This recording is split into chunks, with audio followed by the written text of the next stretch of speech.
नमस्कार दोस्तों, स्वागत है आपका आपके अपने यूट्यूब चैनल मन अप स्टोरीज में। दोस्तों, ये कहानी है जीवन संगिनी। तो दोस्तों, इस कहानी को शुरू करने से पहले मेरी आपसे रिक्वेस्ट है कि यदि आपको कहानी जरा सी भी पसंद आए तो प्लीज़ कमेंट करके ज़रूर बताइएगा। ना पसंद आए तो भी बताइएगा, जो कमी लगे वो भी बताइएगा। यानी कहने का मतलब है, कहानी पढ़ने के बाद उसके कहानी के प्रति प्रतिक्रिया ज़रूर दीजिएगा कि ये कहानी आपको कैसी लगी। तो चलिए इस नई कहानी का शुरू करते हैं। आज विवेक अस्पताल में खुद को इतना विवश महसूस कर रहे थे क्योंकि उनकी पत्नी नीलम उस छोटे से कस्बे के एकमात्र अस्पताल में जिंदगी और मौत के बीच जंग लड़ रही थी। वही विनीत, उनका 8 वर्षीय पुत्र, आंखों में आंसू भरे बेबस सा अपनी माँ के हाथ को अपने हाथ में लिए बैठा अपनी माँ का चेहरा देख रहा था, जो बिल्कुल नीरस पड़ा हुआ था। विवेक की आंखों के सामने आज सुबह का दृश्य घूम रहा था। गांव के छोटे से घर में कितना प्यारा परिवार था उनका। प्यारी सी पत्नी जो कि गर्भवती थी और चंचल सा बेटा। बहुत खुश थे अपने छोटे से संसार में। विवेक की पत्नी नीलम की एक छोटी सी दुकान थी और विवेक एक प्राइवेट स्कूल में टीचर थे। सीमित आय, लेकिन कभी कोई कमी नहीं महसूस हुई। थोड़ी जमीन भी थी जो किराए पर दी हुई थी। बेटा पिता के साथ स्कूल में पढ़ रहा था, इसलिए फीस भी कम लगती थी। बहुत होशियार था और हमेशा अव्वल आने वाले बेटे पर बड़ा नाज था उन्हें। 8 साल बाद नीलम फिर से गर्भवती हुई थी। बहुत ध्यान रखते थे विवेक नीलम का। पति पत्नी और बेटे तीनों की ही चाहत थी कि इस बार उनके घर में एक नन्ही सी गुड़िया आए ताकि उनका ये परिवार पूरा हो जाए। आज सुबह जब विवेक और विनीत स्कूल के लिए निकलने लगे तो नीलम उन्हें छोड़ने के लिए बाहर तक आई। वैसे ये नीलम का रोज का काम था। वो दोनों को बाहर तक छोड़ने आया करती थी। आज बारिश की वजह से घर के सामने थोड़ी फिसलन थी। नीलम ने मुस्कुराते हुए उन्हें विदा किया और खुद अंदर जाने के लिए मुड़ी। तभी धड़ाम की आवाज आई और एक जोर की चीख नीलम के मुंह से निकली।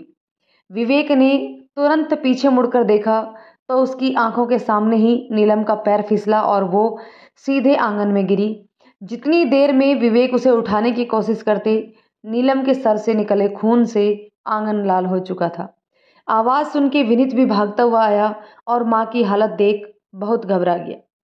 विवेक की समझ में नहीं आ रहा था कि वो क्या करे। अस्पताल घर से लगभग 50 किलोमीटर दूर कस्बे में था। किसी तरह गांव के एकमात्र ट्रैक्टर में लिटाकर पास के प्राथमिक स्वास्थ्य केंद्र पर लाया गया। वहां की नर्स ने सिर पर एक पट्टी बांधी और एक सुई लगाकर जल्दी से जल्दी हॉस्पिटल ले जाने के लिए कहा। करीब 2-2.5 घंटे बाद हॉस्पिटल पहुंचे। तब तक नीलम की हालत बहुत खराब हो चुकी थी।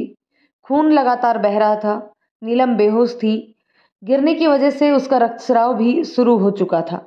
डॉक्टर ने देखा और देखते ही जवाब दे दिया, यह उचित चिकित्सा सुविधाएं नहीं है और मरीज को लाने में देरी के चलते कुछ कर पाना मुश्किल है।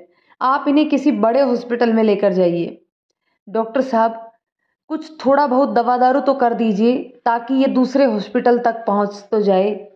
देखिए, आप यहाँ इनको जितनी देर रखेंगे उतना ही इनका समय कम होता चला जाएगा।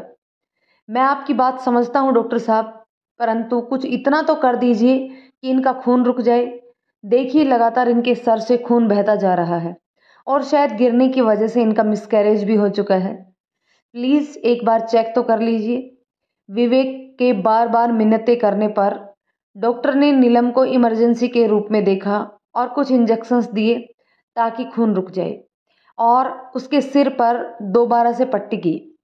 नर्स ने देखते हुए कहा, सर, इनका मिसकैरेज हो चुका है, इनकी डीएनसी करनी पड़ेगी।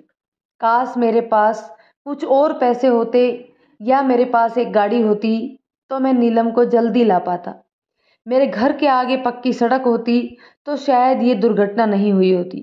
विवेक बार बार खुद को दोषी मान रहे थे कि उन्होंने अपने परिवार के लिए शायद पर्याप्त सुविधाएं नहीं की।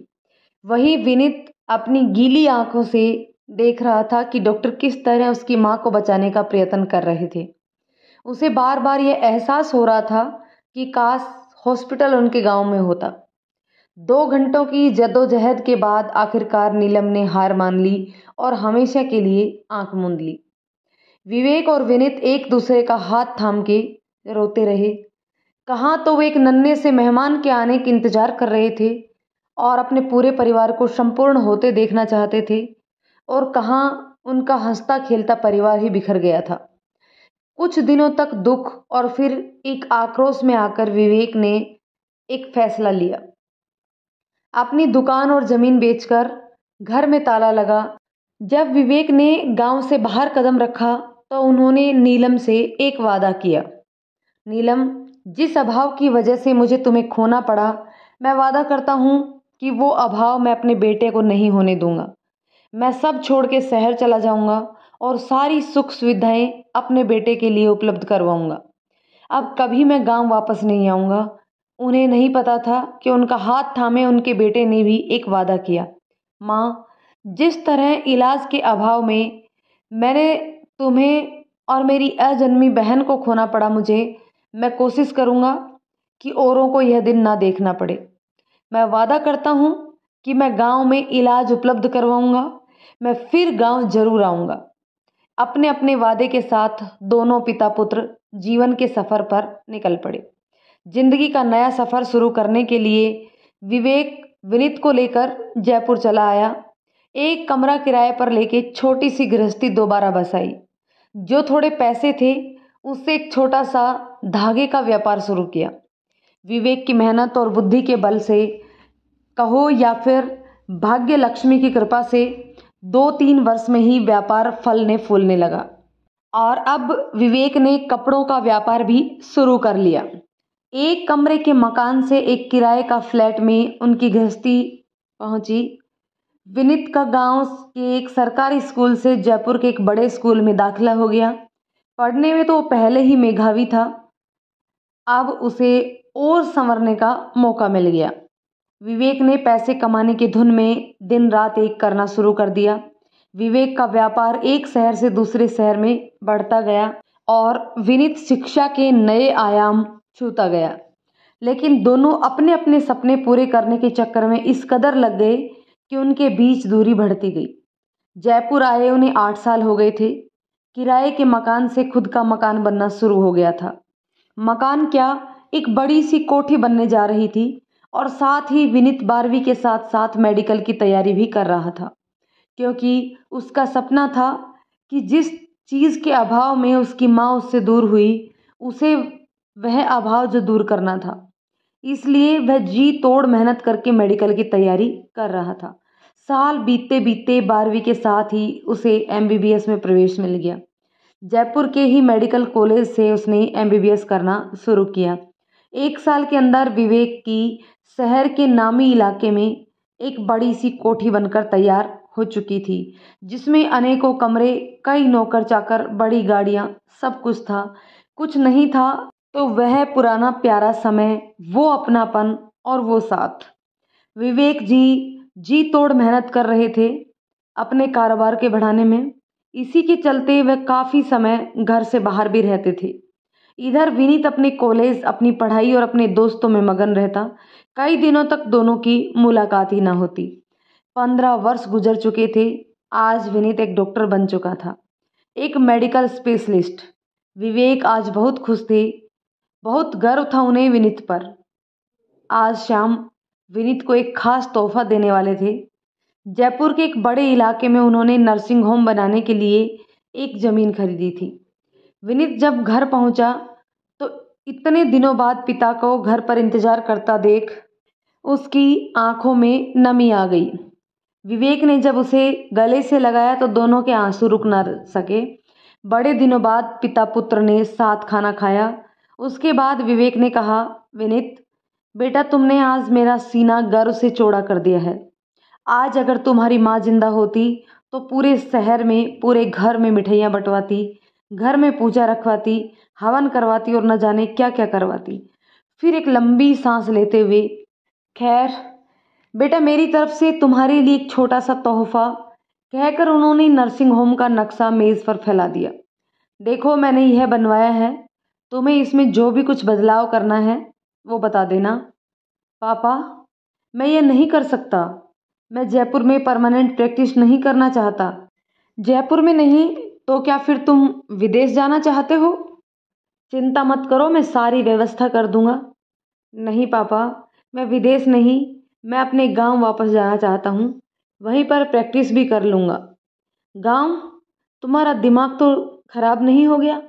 मृदुभाषी विवेक उत्तेजित हो उठे। उन्हें तो जैसे झटका लगा। गांव में क्यों जाओगे? क्या है वहाँ? गांव ने हमें दिया ही क्या है, दुख के सिवाय? गांव ने क्या दिया है मैं नहीं जानता, पर मैं ज़रूर वहाँ कुछ देना चाहता हूँ। केवल वही नहीं, उसके आसपास के इलाके में भी।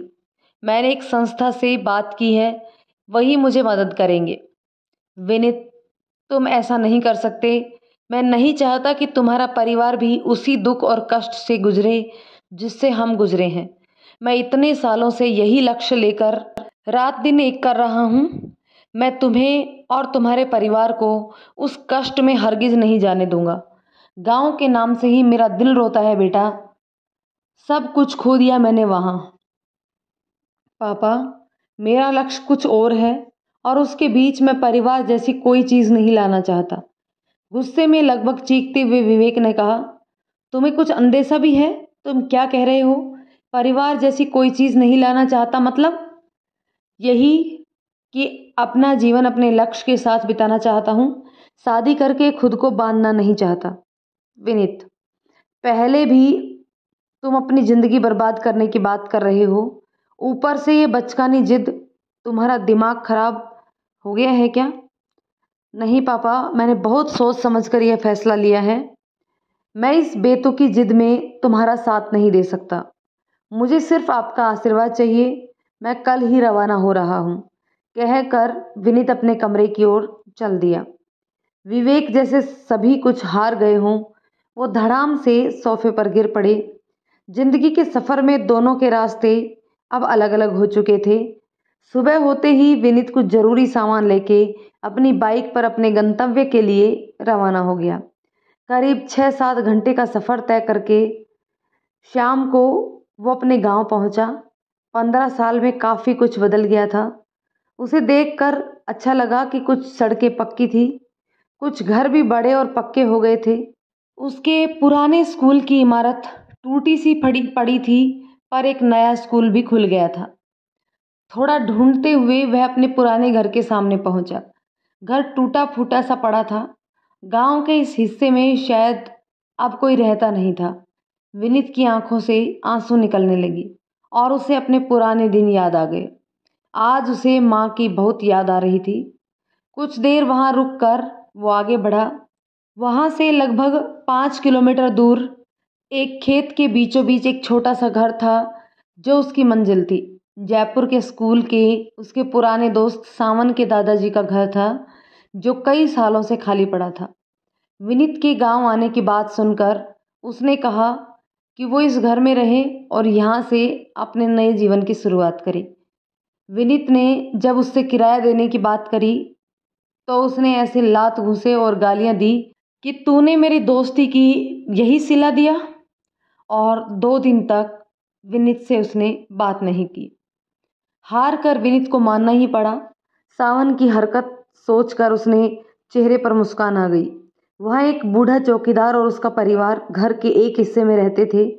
निचली मंजिल में एक बड़ा बरामदा, एक हॉल और एक कमरा था। बरामदे से सीढ़ियाँ ऊपर गई थी।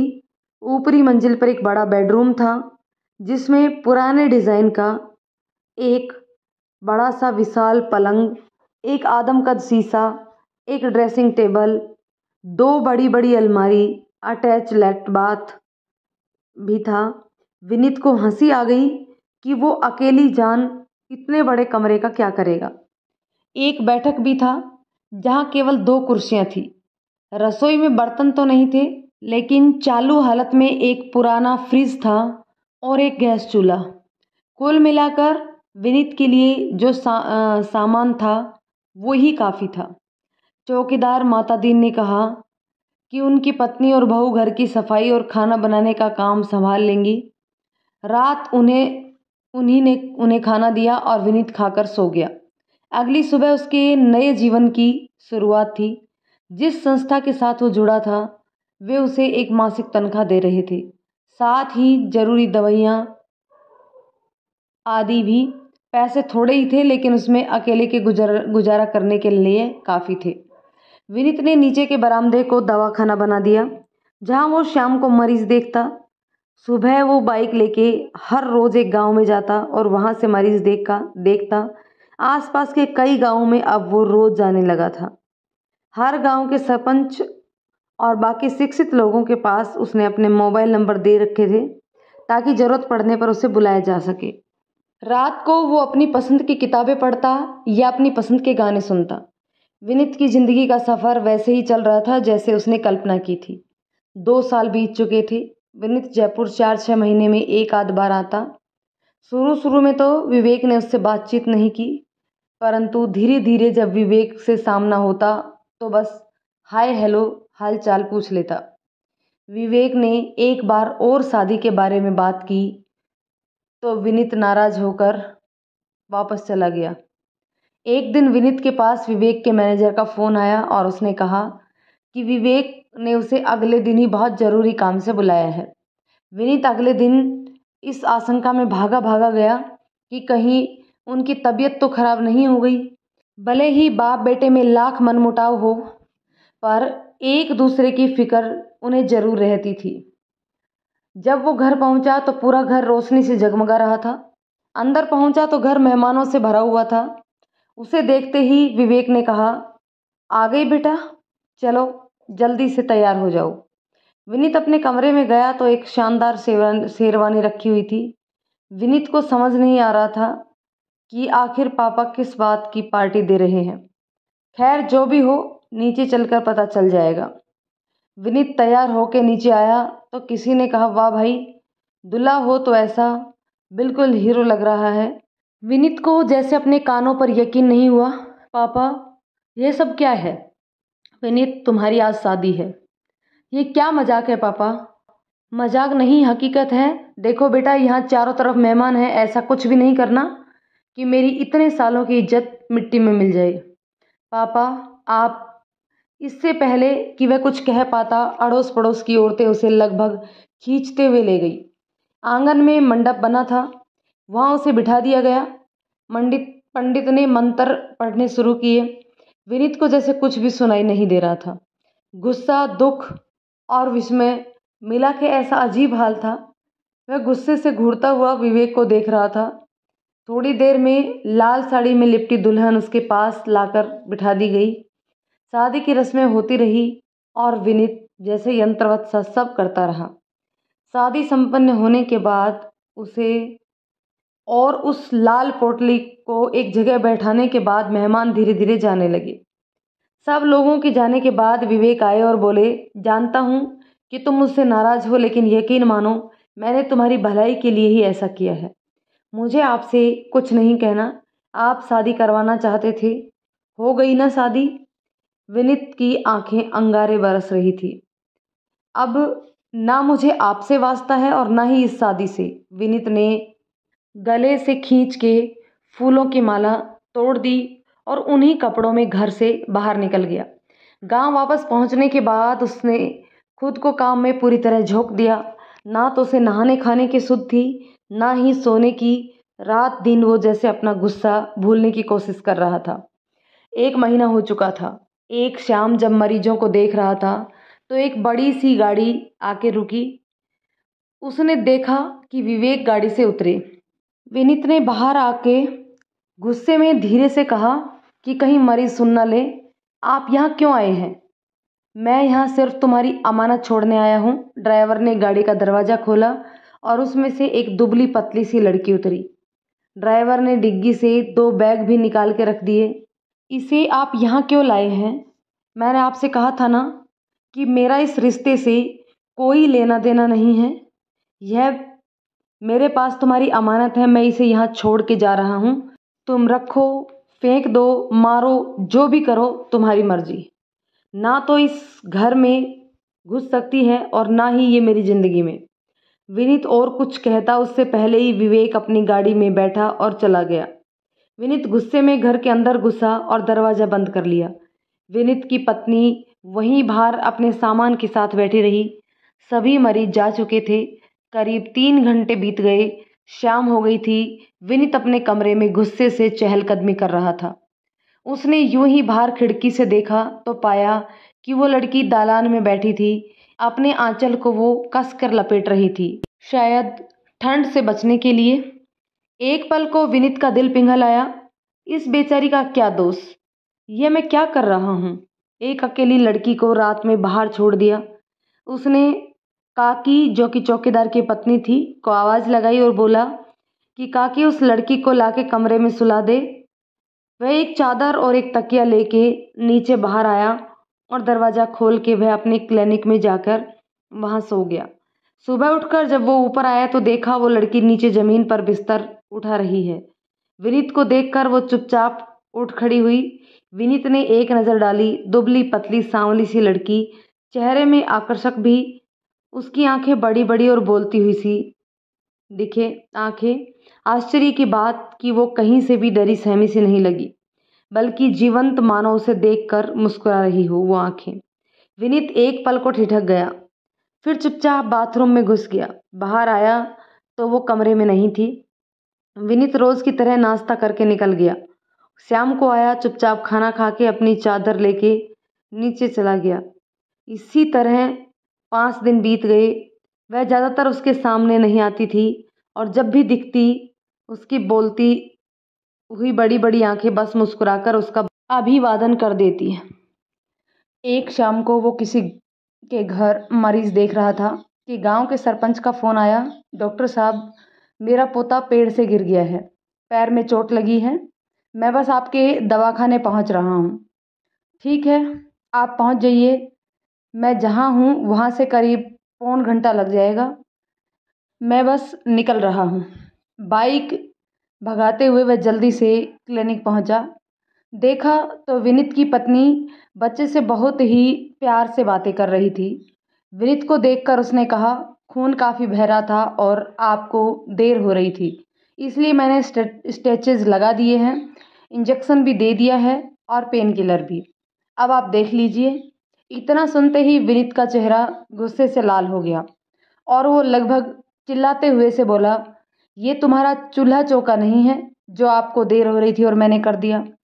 तुम्हें पता भी है कि घाव को साफ करके पट्टी की जाती है, वरना इन्फेक्शन हो सकता है। और कोई कपड़े नहीं हैं जो स्टिचेस लगा दिए।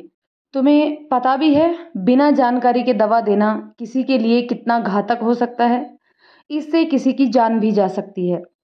विनीत बस लगातार सुनाए जा रहा था। इतने में सरपंच साहब बोले, अरे डॉक्टर साहब, आप मैडम पर इतना गुस्सा क्यों हो रहे हो? इन्होंने घाव को अच्छे से साफ करके टाँके लगाए हैं और पट्टी बांधी है, और ये देखो, ये दवाइयाँ दी है, ये आप देख लो सही है कि नहीं। वैसे देखो, बच्चा पहले दर्द से करहा रहा था, अब बिल्कुल शांत है, तो हमें तो लगता है इन्होंने सही दवा दी है। डॉक्टर साहब, दवा चेक करके बताओ कहीं गलत तो नहीं है। वैसे बिना जानकारी के इन्हें ऐसे दवा नहीं देनी चाहिए थी। विनीत ने तुरंत इंजेक्शन की खाली शीशी उठाकर देखी, ये तो सही है। फिर बच्चे की पट्टी खोलकर चेक किया तो पाया स्टिचेस भी सही लगे हुए हैं। अब विनीत को शक हुआ कि कोई पहली बार में इतने सही स्टिचेस कैसे लगा सकता है। ये तो प्रोफेशनल डॉक्टर ही कर सकता है। विनीत ने अपनी पत्नी की तरफ देखा, वो खड़ी मुस्कुरा कर देख रही थी। उसके बाद वो अंदर चली गई। विनीत फिर हतप्रभ सा खड़ा रह गया। फिर सामने लोगों को देखकर उसने दोबारा बच्चे को चेक किया और प्रिस्क्रिप्शन लिख दिया। डॉक्टर भाऊ ने बहुत मदद की, सब जल्दी जल्दी हो गया। यह आपके लिए खेत से कुछ सब्जियां लाया था, सरपंच जी ने कहा। अक्सर ही लोग उन्हें सब्जी, फल, अंडे इत्यादि दे दिया करते थे। उनके चले जाने के बाद वो भागता हुआ अपने कमरे में आया। वो अपने कपड़े तह कर रही थी। आप आप डॉक्टर हैं? जी हाँ, एमडी मेडिसिन। कहिए तो डिग्री दिखाऊं? उसने हंसते हुए कहा। आपने कभी बताया नहीं, आपने पूछा नहीं। मुझे मुझे पता नहीं था कि आप डॉक्टर हैं। आपको तो मेरा नाम भी नहीं पता, तो पेशा कहाँ से पता होगा? कहकर वो बाहर जाने लगी। आपने अपना नाम नहीं बताया, आपने कभी पूछा ही नहीं। उसके कहने का ढंग इतना सहज था कि बरबस ही विनीत के चेहरे पर मुस्कुराहट आ गई। अच्छा, तो आपका नाम क्या है? आई एम डॉक्टर विधि कह के उसने अपना हाथ विनीत की ओर हैंडशेक के लिए बढ़ा दिया। Hi, I am doctor Vidhi. Hello doctor Vineet. कुछ पल की खामोशी। अगर हैंडशेक हो गया हो तो आप हाथ छोड़ सकते हैं, विधि ने मुस्कुराते हुए कहा। विनीत ने हड़बड़ाकर हाथ छोड़ा। काकी की आवाज़ ने उसे जैसे बचा लिया। भैया जी, खाना लगा दिया है, विनीत ने कहा।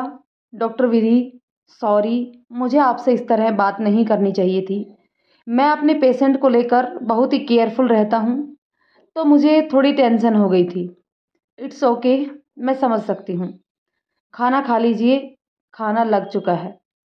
रसोई के सामने बरामदे में एक टेबल और कुर्सी की व्यवस्था थी। विनीत उधर जाने लगा, पर विधि वहीं रुक जाती है। आप नहीं खाएंगी क्या? खा लूँगी। आप मुझे सामने देखना पसंद नहीं करते, इसलिए रसोई में ही खा लेती हूँ। नहीं नहीं, ऐसी कोई बात नहीं है, आप प्लीज़ खाना ले आइए। दोनों वहाँ जाते हैं। विधि चुपचाप खाना ले आई और दूसरी कुर्सी पर बैठ गई। विनीत ने खाते हुए पूछा, मुझे समझ नहीं आया, आप तो पढ़ी लिखी लड़की हैं, फिर आपकी ज़बरदस्ती शादी क्यों कराई गई? किसने कहा कि मेरी ज़बरदस्ती शादी हुई? मतलब आप आपके माता पिता को मंजूर था? मेरे माता पिता अब इस दुनिया में नहीं हैं। मेरे फैसले मैं खुद ही करती हूँ, विधि ने आहिस्ता से कहा। ओह, आई एम सॉरी। फिर क्या पापा ने आप पर कोई दबाव बनाया था? आप तो मुझे जानती भी नहीं। इस ग्रामीण इलाके में मैं रहता हूँ और क्या करता हूँ, आपको पता था? खाते समय इतने सवाल। कहानी थोड़ी लंबी है, किसी दिन फुर्सत में बताऊंगी। उफ। फिर वही शरारत भरी मुस्कुराहट और हंसती हुई आंखें। विनीत ने सिर को ऐसे झटका मानो खुद को नींद से जगा रहा हो। काकी सामने एक और कटोरी रख गई। क्या बात है काकी, खीर? आज तक तो तुमने कभी नहीं बनाई।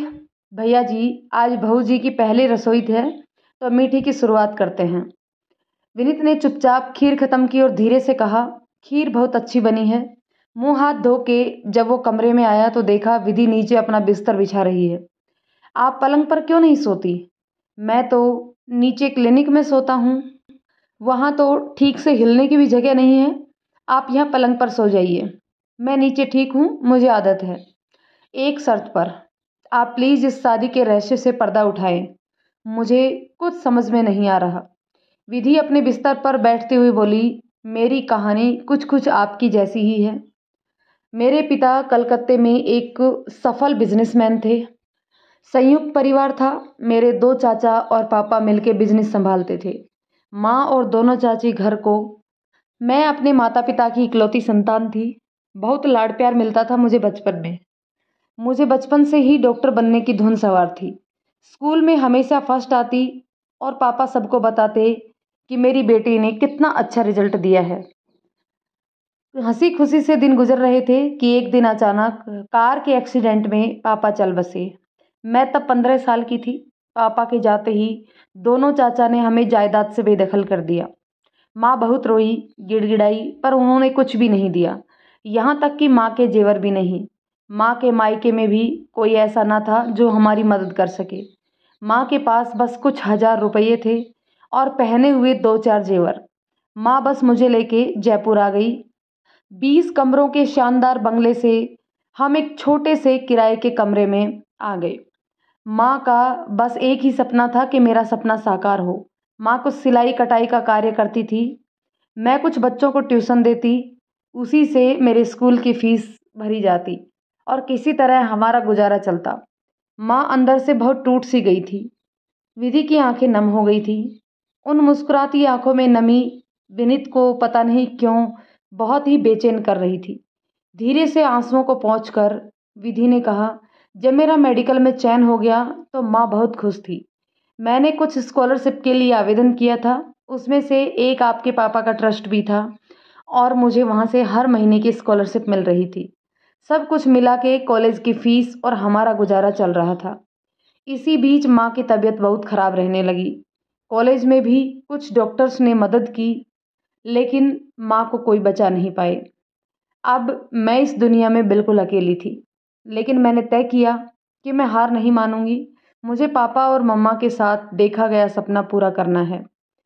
मैंने सोच लिया था कि मैं डॉक्टर बन के लोगों की मदद करने को ही अपने जीवन का लक्ष्य बना लूंगी। विनीत को आश्चर्य से अपनी ओर देखते हुए पाकर विधि ने मुस्कुराकर कहा, अकेले आपने महान बनने का सर्टिफिकेट नहीं ले रखा डॉक्टर विनीत, कुछ और भी आप जैसे सोच सकते हैं। ऑफ कोर्स, लेकिन आप पापा से कैसे मिली? किसी तरह एमबीबीएस होने के बाद इंटर्नशिप शुरू हुई तो कुछ पैसे आने लगे, मेरा गुजारा चल जाता। जब एमडी के लिए दाखिला हुआ तो एक बार में एडमिशन फीस देनी पड़ी। कुछ मेरी जमा पूंजी और कुछ उधार लेके ज़्यादातर पैसों का इंतजाम तो हो गया, लेकिन फिर भी कुछ पैसे कम पड़ रहे थे। मैंने स्कॉलरशिप ट्रस्ट में अर्जी दी कि मुझे कुछ अग्रिम पैसे मिल जाएं, लेकिन उन्होंने मना कर दिया। मैं उनके दफ्तर गई और उनसे विनती की, लेकिन जो ये देख रहा था उसने कहा जब तक ऊपर से ऑर्डर नहीं आता वो कुछ नहीं कर सकता। मैं थोड़े गुस्से में दंदनाती हुई सीधे ट्रस्ट के कर्ता के कमरे में घुस गई। यह मेरी पापा से पहली मुलाकात थी। वो पहले मुझे देखकर थोड़ा नाराज हुए, पर उन्होंने जब मेरी बात सुनी तो अपने कर्मचारी को बुलाकर मुझे एडवांस देने को बोला। फिर उन्होंने मुझे एक बड़ी रकम का चेक भी दिया। मैंने कहा कि मुझे इसकी ज़रूरत नहीं, तो उन्होंने हंसते हुए कहा कि मैं उधार समझ कर रख लूँ, जब मेरी प्रैक्टिस जम जाएगी तब सूद समेत वापस कर दूँ। मैंने उनसे कहा कि सर, इसकी संभावना बहुत कम है, क्योंकि मैं गांव में काम करना चाहती हूँ। इतना सुनते ही उनकी आंख से आंसू बह निकले। तब मेरी समझ में नहीं आया था, लेकिन अब जानती हूँ कि वो आपको याद करके थे। उन्होंने मुझे कहा कि फिर इसे मैं एक पिता का एक बेटी को तोहफा समझूं। उस दिन मुझे अपने पापा की बहुत याद आई। मैंने उनसे कहा कि सर, तो फिर ये मेरी अमानत रही, मुझे जब भी ज़रूरत पड़ेगी मैं आपसे ले लूँगी। उन्होंने हंसकर कहा कि एक शर्त पर, कि तुम मुझे हर महीने मिलोगी और बताओगी कि तुम्हारी पढ़ाई कैसे चल रही है। यह सब सुनने के बाद विनीत का दिल अपने पिता के लिए भर आया। कितना दुख दिया है उसने अपने पिता को। विधि ने आगे कहा, फिर हर महीने मैं उनसे मिलने आती और हमारे बीच अपनापन बढ़ता गया। मैं उनमें अपने पिता को ढूंढती और वो मुझ में आपको। मेरी पढ़ाई जिस दिन खत्म हुई उस दिन उन्होंने मुझे अपने घर बुलाया। उन्होंने मुझसे कहा कि क्या मैं इस घर में सच में एक बेटी बनकर आ सकती हूँ। फिर उन्होंने आपके बारे में बताया और कहा कि क्या मैं आपसे शादी करके हमेशा के लिए इस घर से जुड़ सकती हूँ। मुझे उन्होंने यह भी बताया कि आप शादी करना ही नहीं चाहते और शादी के बाद आपकी प्रतिक्रिया क्या होगी। विनीत, आपके पापा आपको बहुत अच्छी तरह जानते हैं। शादी के बाद बिल्कुल वैसा ही हुआ जैसा उन्होंने कहा था। देखिए, शायद उनका तरीका थोड़ा गलत हो, पर वो केवल आपके बारे में ही सोचते हैं। आपका उनसे दूर जाना उन्हें खाए जा रहा है। बुरा मत मानिए, पर आपको उनसे ठंडे दिमाग से बात करनी चाहिए। आप चाहें तो अपना गुस्सा मुझ पर निकाल सकते हैं, मैं बिल्कुल भी बुरा नहीं मानूंगी। इसके बाद विधि ने मुस्कुराकर कहा कि हम दोनों का लक्ष्य एक ही है। आप चाहें तो मुझे अपनी पत्नी ना मानकर अपना सहकर्मी और अपना दोस्त मान सकते हैं। विनीत ने कहा, विधि, आप सच में बहुत समझदार हैं और आपने जिस तरह पापा को समझाया और संभाला, मैं हमेशा आपका कर्जदार रहूँगा। मैंने सच में बहुत बड़ी गलती करी है। मैं कल सुबह ही पापा से बात करूँगा। आप सही मायने में दोस्त हैं। आपने मुझे सही आईना दिखाया है। फिर उसने घड़ी देखी। रात के 1 बज रहे थे। काफ़ी रात हो गई है, आप सो जाइए। कल मैं आपको अपने साथ ले जाऊंगा और सब गांव में पहचान करा दूंगा। खासकर महिलाओं को आपके आने से बहुत ज़्यादा फायदा होगा। सोते हुए विनीत को लगा कि उसके मन में एक भारी बोझ हट गया है, पर अब दिल में एक अजीब सी धुन गुनगुनाने की आवाज़ आने लगी थी। अगले दिन सुबह उठते ही विनीत ने अपने पापा को फ़ोन मिलाया।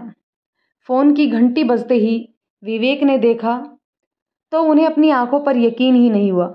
विनीत का फ़ोन, वो भी इतनी सुबह। सब ठीक तो है ना? आशंकित मन के साथ उन्होंने फ़ोन उठाया। हेलो पापा।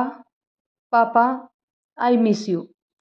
कुछ पल दोनों तरफ चुप्पी छाई रही और दोनों तरफ आंसुओं की नमी थी।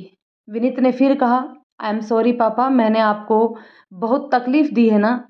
नहीं बेटा, मैंने ही कुछ ज़्यादा ही ज़्यादती कर दी है तुम्हारे साथ। मैं ही तुम्हारी भावनाओं को नहीं समझ पाया। पापा, मैं जल्दी ही आपसे मिलने आऊँगा। आपकी तबीयत तो ठीक है ना? मैं ठीक हूँ बेटा। कुछ दिनों में मैं ही वहीं आता हूँ। दरअसल तुमसे एक ज़रूरी बात करना चाह रहा था कई दिनों से। तो आइए ना, जल्दी से, आपको यहाँ आकर अच्छा लगेगा। हाँ, जल्दी ही आता हूँ। और तुम्हारा काम कैसा चल रहा है? बहुत अच्छा।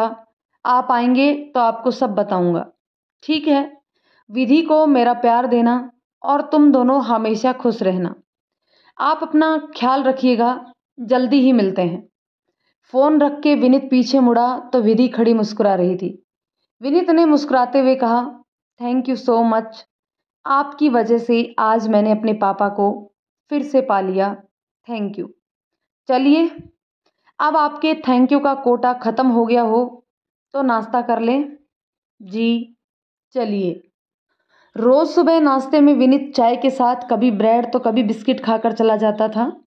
सुबह काकी के पास समय नहीं होता था। वो दिन में आकर सफाई करती और रात को खाना बनाती थी। देखा तो ब्रेड, अंडे, फल और साथ में सूजी का हलवा। इतना सारा सामान कहाँ से आया? आपके पेशेंट आपको फल, सब्जी, अंडे, चिकन सब दे जाते हैं अपने खेत और फार्म से। वो सभी यह रसोई में रखे रखे ही खराब हो जाते हैं। काकी या तो उन्हें फेंक देती है या अपने घर ले जाती है। मैंने सोचा कुछ इस्तेमाल ही कर लूँ। बढ़िया है। सूजी का हलवा तो मेरी मनपसंद है। आपको कैसे? ओह, भूल गया था। आपके पास तो मेरा पूरा एनसाइक्लोपीडिया है। दोनों हंस देते हैं।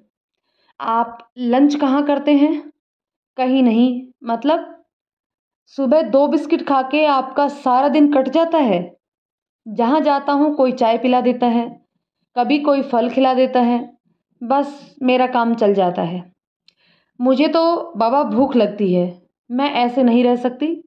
कोई बात नहीं, वहीं रास्ते में कई ढाबे हैं, हम वहाँ खाना खा लेंगे। विनीत ने हंसकर कहा। हाँ, आज तो वहीं खा लेंगे। कल से कुछ करना पड़ेगा। अब रोज़ तो ऐसे बाहर का खाना नहीं खा सकते।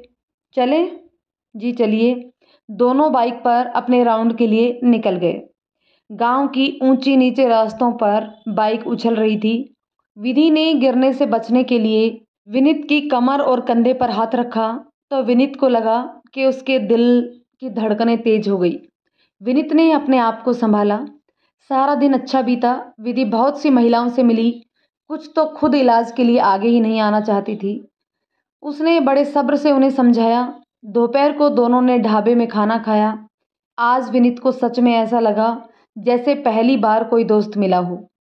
बहुत दिनों बाद उसके रूखे से जीवन चक्र में मानो बारिश की हल्की बूंदें बरसी हो।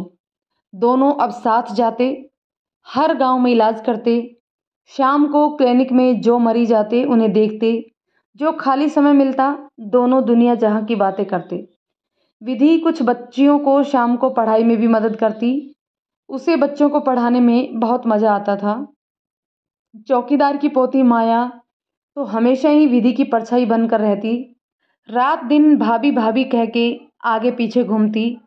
विधि भी उसी संस्था के साथ साथ जुड़ गई थी जिसमें विनीत था। एक दिन विनीत ने हंसते हुए कहा, यार बच्चे तुमसे इतने कैसे हिलमिल जाते हैं?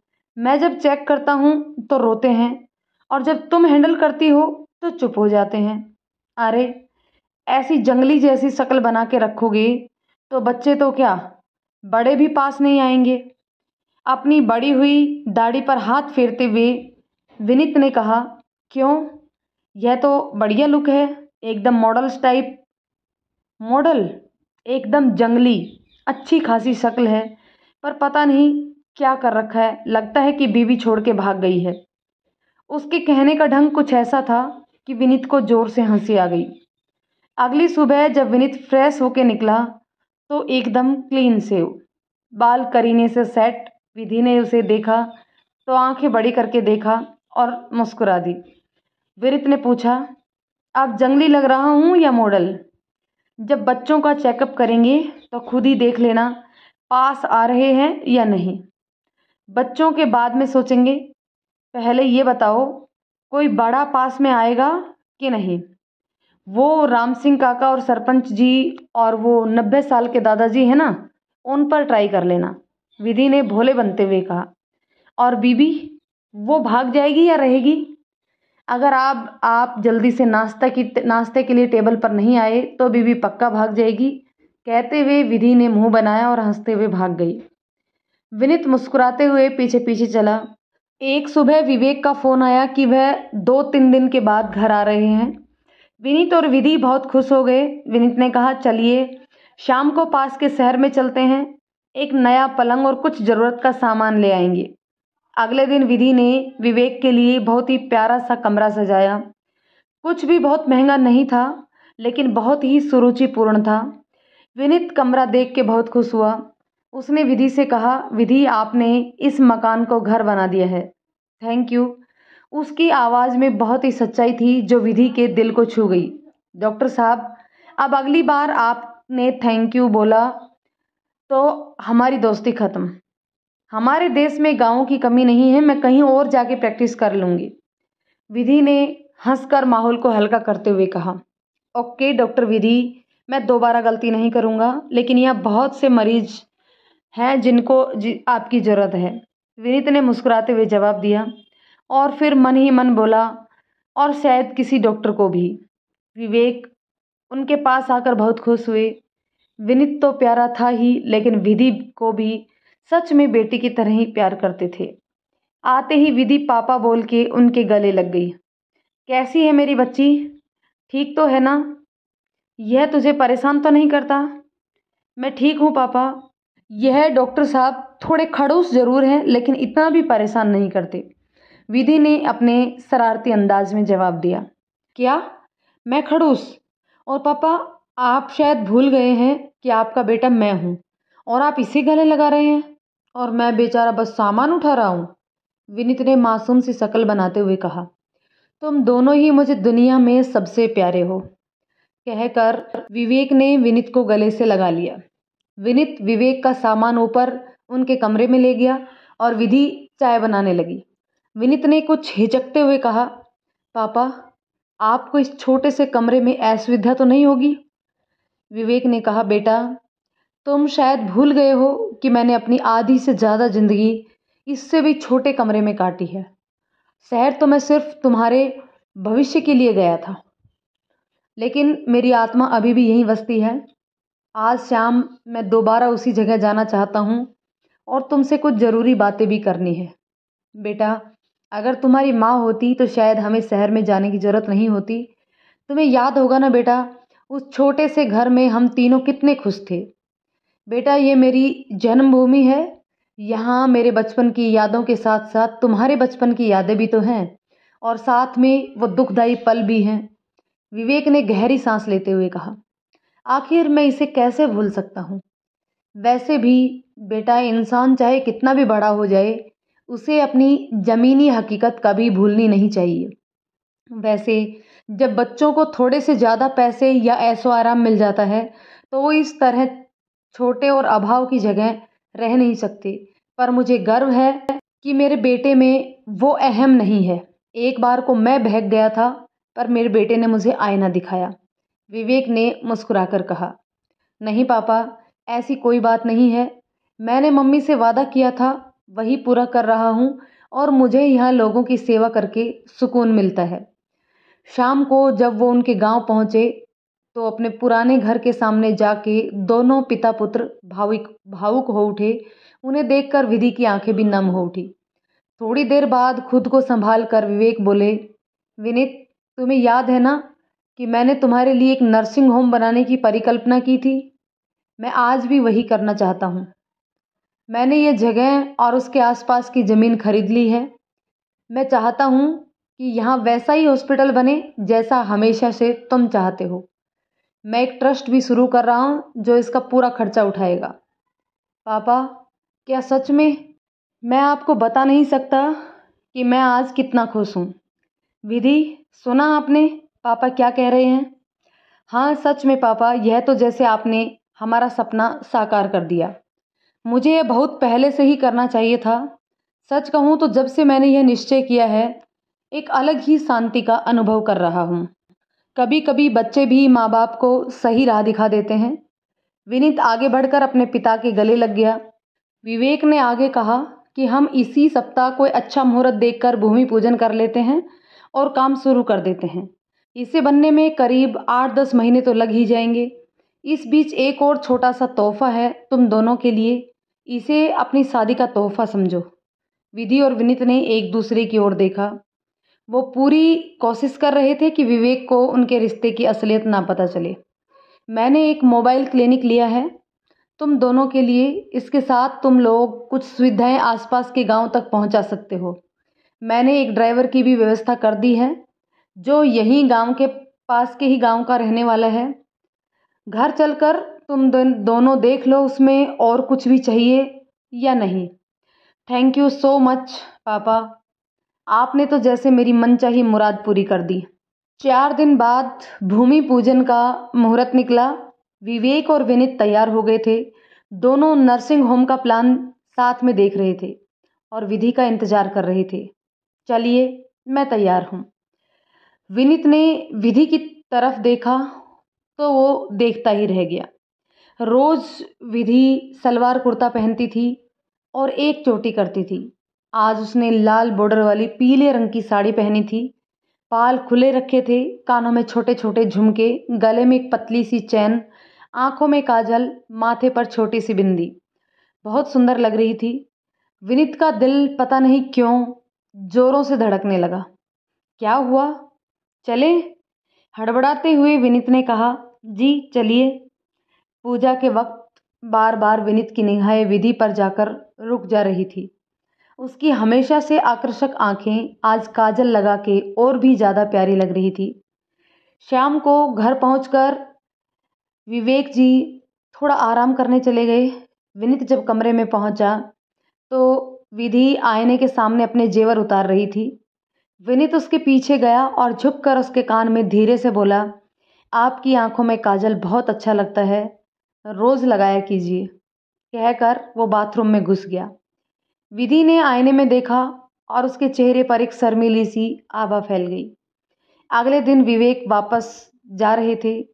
सुबह तो विनीत उनके साथ चौक पर गए। उन्होंने कहा, बेटा मुझे ये देखकर बहुत अच्छा लगा कि तुम और विधि साथ में काम कर रहे हो, पर मुझे ऐसा क्यों लगता है कि कहीं कुछ कमी है। विनीत ने चुपचाप आंखें झुका ली, कुछ नहीं बोला। बेटा मैं जानता हूँ तुम शादी के खिलाफ थे और मैंने यह शादी जबरदस्ती तुमसे करवाई, लेकिन बेटा मेरी एक बात याद रखना, तुम्हें शायद आज ये समझ ना आए, लेकिन एक हमसफ़र के बिना जिंदगी क्या होती है यह मुझसे बेहतर कोई नहीं जानता। उनकी आवाज़ का दर्द विनीत महसूस कर पा रहा था। बेटा अभी तो तुम अपने काम में बिजी हो, लेकिन एक उम्र के बाद तुम अपने आप को अकेले महसूस ना करो, इसलिए मैंने ये सब किया। और बेटा तुम जो भी करना चाहते हो, तुम्हारी पत्नी उसमें हमेशा तुम्हारे साथ खड़ी रहेगी। पत्नियां कभी बाधा नहीं बनती बेटा। जी पापा, मैं हमेशा आपकी बात याद रखूंगा। विवेक के जाने के बाद विनीत कुछ देर तक सोचता रहा अपने और विधि के बारे में। उसने कभी लड़कियों की तरफ ज़्यादा ध्यान नहीं दिया था। उसे तो शादी कभी करनी ही नहीं थी, लेकिन फिर विधि को देखकर उसके दिल में यह अजीब प्यारा सा एहसास क्यों जागता है। और विधि, वह उसके बारे में क्या सोचती है, क्या चाहती है। उसने तो ये शादी सिर्फ इसलिए की है जिससे वो अपने लक्ष्य पर काम कर सके। वो तो उसे सिर्फ अपना दोस्त और सहकर्मी मानती है। नहीं, वो उसके विश्वास को नहीं तोड़ सकता। विनीत को समझ नहीं आ रहा था कि वो क्या करे। कुछ तो अजीब एहसास था जो उसे विधि की ओर आकर्षित कर रहा था और खुद का और साथ ही विधि का लक्ष्य उसे रोक रहा था। एक शाम अचानक सावन, जिसका यह घर था, वह आ पहुंचा। उसके साथ उसकी पत्नी निशा भी थी। निशा कॉलेज में विनीत और सावन की जूनियर थी। दोनों ने एक दूसरे को पसंद किया और फिर घर वालों की रजामंदी से शादी की। विनीत दोनों को देखकर बहुत खुश हुए। अरे सावन और निशा, तुम दोनों यहाँ कैसे? अरे हम कुछ दिनों के लिए जम्मू घूमने जा रहे थे, सोचा तुम लोगों से मिलते चले। अंकल ने बताया कि तेरी शादी हो गई है। तूने मुझे बताया भी नहीं। अरे मैं इतना गैर हो गया? सावन ने नाराजगी जताते हुए कहा। कैसी बात कर रहा है यार? लेकिन यकीन मान, सब कुछ इतनी जल्दी हुआ कि जाने दे, बाद में बताता हूँ। तुम दोनों अंदर तो चलो।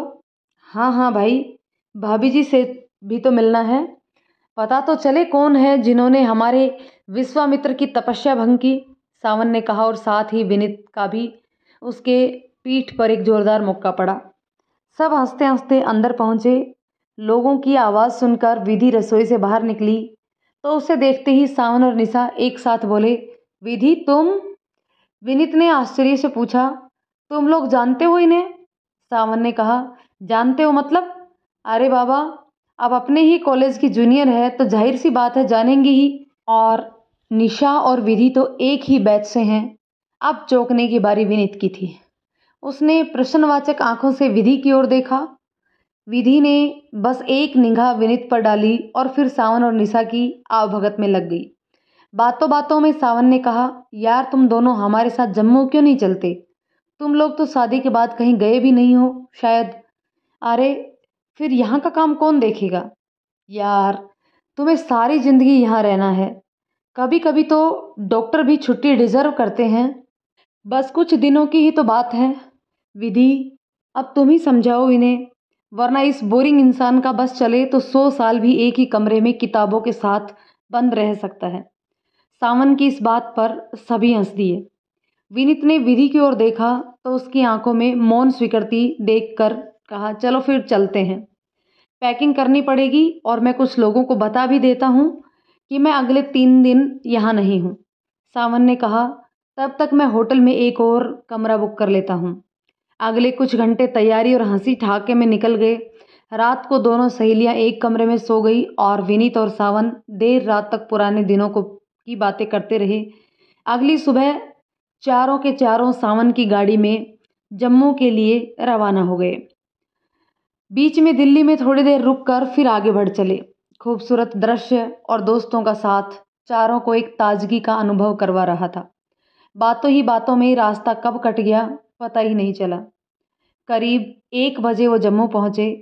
होटल में सामान रखकर सबसे पहले वो माता वैष्णो देवी के दर्शन के लिए गए।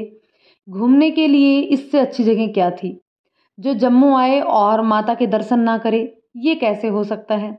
इधर उधर घूमकर खाना खाकर दोनों दंपत्ति अपने अपने कमरों में पहुंच गए। कमरा खूबसूरत था लेकिन बेड एक ही था। कोई सोफा भी नहीं था। दोनों चुपचाप कपड़े बदलकर बेड के 2 सिरों पर लेट गए।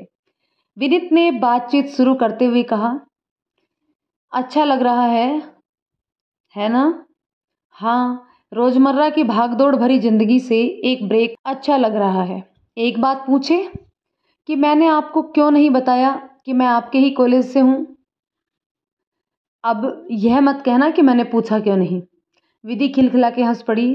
पर सच कहूँ तो वजह यही है। यार तुम भी ना, मेरा मतलब है आप भी ना, तुम ज़्यादा अच्छा है, तुम ही कहिए। एक शर्त पर कि तुम भी मुझे तुम ही कहोगी। चलिए, मतलब चलो यह भी मंजूर है। तो अब वापस मुद्दे पर आते हैं। मुझे एक बार में बता दो कि मुझे क्या क्या पूछताछ करनी है। मुझे सीधी सीधी बात ही समझ आती है। यार मैं बहुत सीधा साधा इंसान हूँ। ठीक है, जो चाहे पूछ लो, बिल्कुल सीधे सीधे सीधे जवाब दूंगी। सच कहूँ मुझे लगता ही नहीं है कि मैं तुमसे मिला हूँ। क्या तुम मुझे जानती थी? मेडिकल एंट्रेंस में ऑल इंडिया टॉपर और कॉलेज के गोल्ड मेडलिस्ट को तो सारे ही जानते हैं, खासकर लड़कियां। विधि ने शरारत से कहा, हम कभी मिलते तो मुझे ज़रूर याद रहता। तुम जितनी लड़कियों से मिलते हो, क्या वो सारी तुम्हें याद रहती हैं? विधि ने आंखें घुमाकर कहा। विनीत छेपते हुए कहा, अरे नहीं, बिल्कुल भी नहीं। इनफैक्ट मैं तो शायद ही बात करता था। हाँ, निशा को जरूर जानता था, सावन की वजह से। फिर मैं भला क्यों याद रहूंगी? क्योंकि इतनी खूबसूरत आंखों को भूलना थोड़ा मुश्किल है, विनीत ने धीरे से कहा। विधि ने अपना निचला होठ दबाते हुए कहा, इतने भी सीधे इंसान नहीं हो। विनीत मुस्कुरा दिया। विधि ने कहा, काफी रात हो गई है, सो जाते हैं। अरे लेकिन मेरे सवाल अभी खत्म नहीं हुए हैं। फिर तुम कहोगी कि मैंने पूछा क्यों नहीं। बाकी कल गुड नाइट। Good night. दोनों सोने की कोशिश करने लगे, लेकिन नींद दोनों की ही आंखों से गायब थी। मन ही मन कोई मीठी सी धुन गुनगुनाते हुए कब दोनों नींद के आगोश में चले गए, उन्हें खुद पता ही नहीं चला। सुबह विनीत की नींद खुली, बहुत जल्दी खुल गई। सबसे पहले उसकी नज़र विधि पर पड़ी। कितनी प्यारी और मासूम लग रही है। एक लंबी सांस लेके वो बिस्तर से उठा और धीरे से दरवाज़ा खोल के बालकनी में आ गया। सामने देखा तो बर्फ से ढकी पर्वत श्रृंखला नजर आ रही थी। मन भर गया इस खूबसूरत नज़ारे को देखकर। विधि भी उठ गई थी और बाहर आई।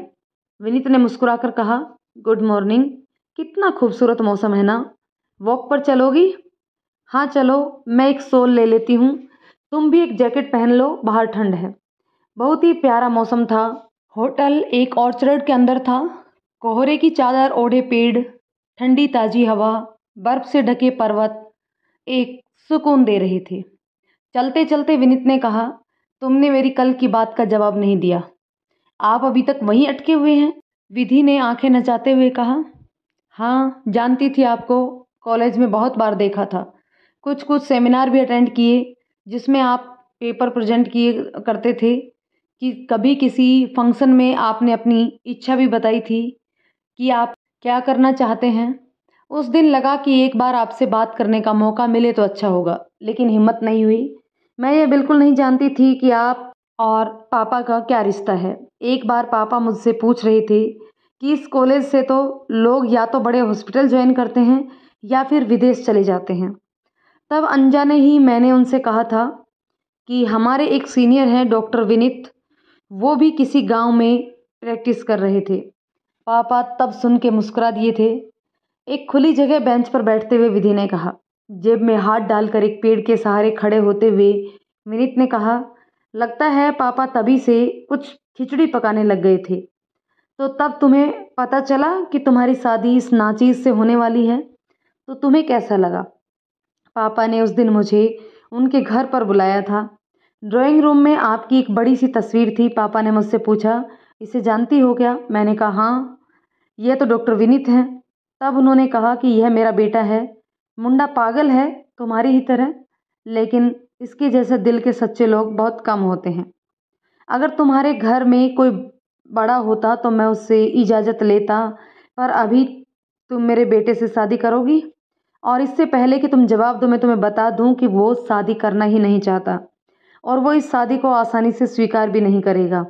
फिर भी तुमने शादी के लिए हाँ कर दी। विधि ने उसके खास अंदाज में कहा, मैंने सोचा यहाँ हमारे गोल्ड मेडलिस्ट डॉक्टर साहब के लिए लड़कियाँ पागल होती थी, मुझे फ्री में मिल रहा है, शक्ल भी ठीक ठाक है, तो चलो भाई शादी करके देख लेते हैं। तो फिर हाँ कर दी। और सच कहूँ तो पापा ने जो लालच मुझे दिया बेटी बनने का, मैं इनकार ना कर सकी। चलो, अगर आपके सवाल पूरे हो गए हों तो वापस चलें। विधि ने जाने के लिए कदम बढ़ाया, पर विनीत ने पीछे से उसका हाथ पकड़ लिया। विधि, तुमने तो सब कुछ जानने के बाद भी इस शादी के लिए हाँ करी, लेकिन मैंने जो किया वो बहुत गलत था। तुम्हें या किसी भी लड़की को शादी करके बिना किसी गलती के इस तरह पीछे छोड़ आना गलती ही नहीं, कायरता है। मैंने इस गलती के लिए तुमसे अभी तक माफ़ी नहीं मांगी। क्या मेरी इस गलती के लिए तुम मुझे माफ़ कर सकती हो? विनीत, मैंने तुम्हें कभी दोषी माना ही नहीं। मैंने जो फैसला लिया वो मेरा था, मुझे किसी ने भी मजबूर नहीं किया था। और फिर तरीका भी गलत था, कोई भी इस तरह रिएक्ट करता ही। फिर भी यह गलत था। मेरी नाराज़गी अपने पिताजी से थी, लेकिन किसी भी लड़की का, और वो भी अपनी पत्नी का, यूं अपमान और तिरस्कार गलत बात है। मुझे माफ़ कर दो अगर हो सके तो। विनीत, अगर तुम्हें लगता है कि तुम गलत थे और तुम्हें इस बात का पश्चाताप है, तो तुम्हें और किसी माफ़ी की ज़रूरत नहीं है। थोड़ा रुकने के बाद विधि बोली, इससे पता चलता है कि मेरा फैसला गलत नहीं था। अब चले? चलो। विधि का हाथ अपने हाथ में लेके विनीत ने वापस होटल की तरफ कदम बढ़ा दिए। अगले 2 दिन देखते ही देखते बीत गए। अमरनाथ गुफा, फिर अमर संग्रहालय, अखनूर के नज़ारे देखते हुए, मांडा जू के प्रकृति के आनंद लेते हुए पटनी टॉप में स्नोफॉल और स्लाइडिंग के मजे लेते हुए समय जैसे पंख लगाकर उड़ गया। विधि यहाँ विनीत का एक नया रूप देख रही थी। हंसता मुस्कुराता हुआ, सावन और निशा से छेड़खानी करता, कभी विधि की प्लेट से जो जम्मू के प्रसिद्ध मोदक पुलाव गायब करता और बात बात पे कह कहे लगाता। विनीत विधि को पहले से भी ज़्यादा अच्छा लग रहा था। स्वभाव से धीर गंभीर, किताबों और अपने आप में डूबे रहने वाला विनीत के व्यक्तित्व का यह पहलू विधि के लिए एकदम नया था।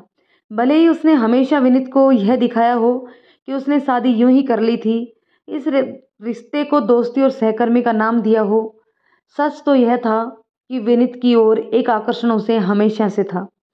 शादी के बाद जब वह जयपुर में विवेक के पास थी, तब उसके बचपन के किस्सों में, पुराने एल्बम में, उसकी किताबों में, गाने की सीडी में वो विनीत को ढूंढने की कोशिश करती थी।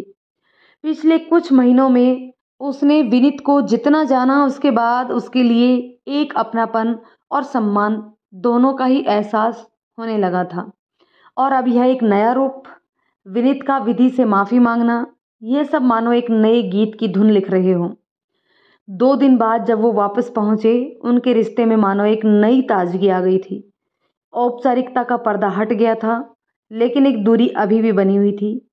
काम ने दोनों को फिर से व्यस्त कर दिया। नर्सिंग होम का काम भी तेजी से आगे बढ़ रहा था। विवेक हर 3-4 हफ्ते में उनके पास आ जाया करते थे। नर्सिंग होम के साथ ही एक छोटा सा घर भी तैयार हो रहा था उन दोनों के लिए।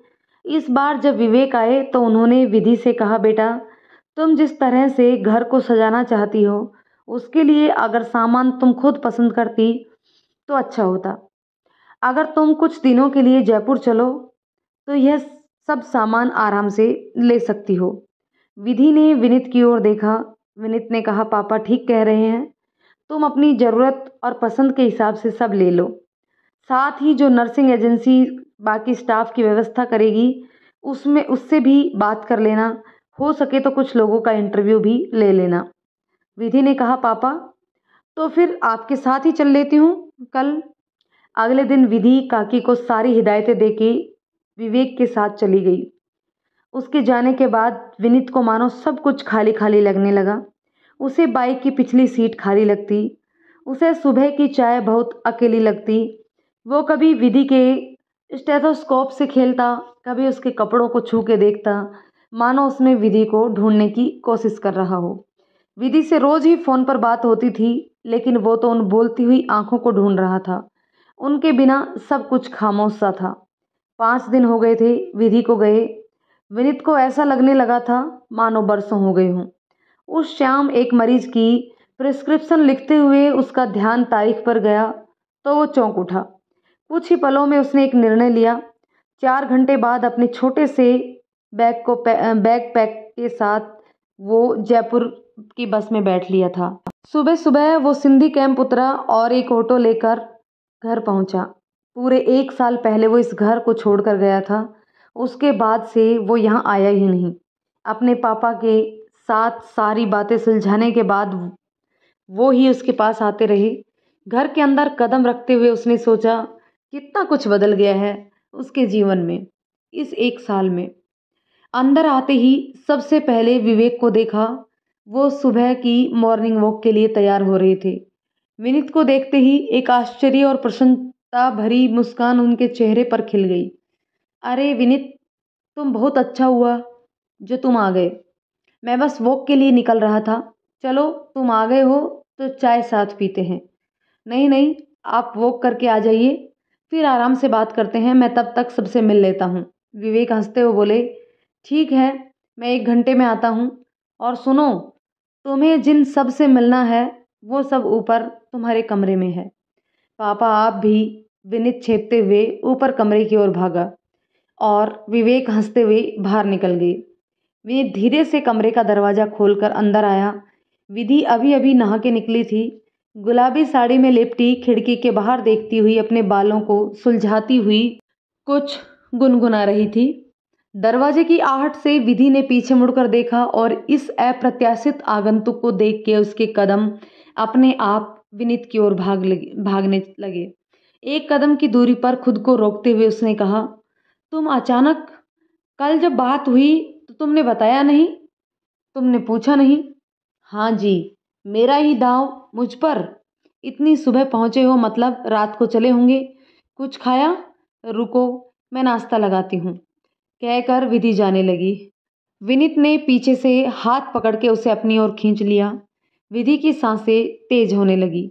उसे पीछे से अपनी बाहों में घेर कर विनीत ने झुककर उसके कान में कहा, हैप्पी एनिवर्सरी। तुम्हें याद था? भूल कैसे सकता हूँ। इस दिन मेरी जिंदगी में एक नया मोड़ आया था, जिसने मेरे सोचने के नज़रिए को बदल दिया, जिसने मेरी रूखी बंजर जिंदगी में कोमलता की बारिश कर दी, जिसने मुझे एक दोस्त दिया। लेकिन विधि, मुझे एक दोस्त और एक सहकर्मी नहीं, बल्कि एक हमसफ़र चाहिए। विधि को धीरे से अपनी तरफ घुमाकर उसकी आंखों में देखकर विनीत ने पूछा, बोलो, बनोगी मेरी जीवन संगिनी? अपनी आंखों में खुशी की खुशबूदार नमी लिए और होठों पे प्यार की मुस्कान लिए विधि ने कहा, हाँ, मैं तो हूँ ही तुम्हारी हमसफ़र, हमराही, जीवन साथी, जीवन संगिनी। और वो विनीत की बाहों में समा गई। तो दोस्तों, ये हुई हमारी जीवन संगिनी कहानी ख़त्म। और आपको कमेंट करके बताना है आपको ये कहानी कैसी लगी। यदि कहानी पसंद आई हो तो उसे लाइक शेयर कर दें, और चैनल पर नए हैं तो प्लीज़ चैनल को सब्सक्राइब ज़रूर कर लें। धन्यवाद दोस्तों।